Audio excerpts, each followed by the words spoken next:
ఎక్కడే ఈశ్వర్? తెలీదు. ఈశ్వర్ ఎక్కడ? మర్యాదగా చెప్పు, వాడెక్కడున్నాడు చెప్పు. చెప్పరా చెప్పు, వాడెక్కడున్నాడు? చెప్పలేదు నీ ప్రాణం తీస్తా.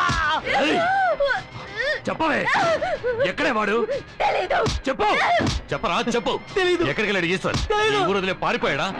చెప్పరా. ఎక్కడే? ఆయన ఊళ్ళో లేరు. కోపం వస్తే కుళ్ళబొడిచేవాణ్ణి. ఇప్పుడు దెబ్బ తినున్నాను. వాడెక్కడున్నా ప్రాణాలతో వదలనే.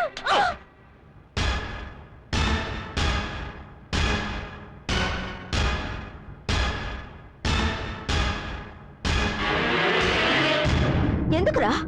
మనం అసలు ఏం తప్పు చేసామని మనం ఎందుకురా ఇలా దాక్కోవాలి? ఇంట్లోనూ ఉండలేకపోతున్నాం, ఊళ్ళోనూ ఉండలేకపోతున్నాం. ఏం బతుకురా ఇది? చిల్ల చూడు, మనం ఇక్కడున్న ప్రమాదమే.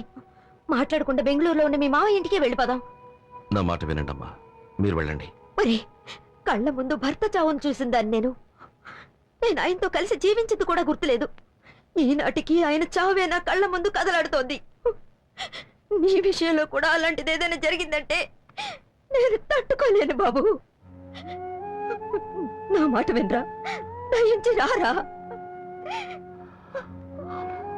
నా మాట వినమ్మా, మీరు వెళ్ళండి. వదలరా, నేనెక్కడికైనా పోతాను.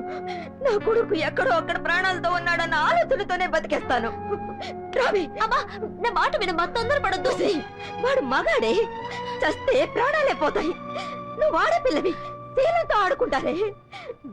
అన్నయ్య, స్వామి మీరు చెప్పినట్టుగానే మా అబ్బాయి ఏ గొడవలకి వెళ్లకుండా సహనంతోనే ఉన్నాడు. ఇప్పుడంతా నా చేతులు దాటిపోయింది. ఏం చేయాలో తెలియడం లేదు. ఏమైంది? దీన్ని వాడు ఏంటి అన్నయ్య?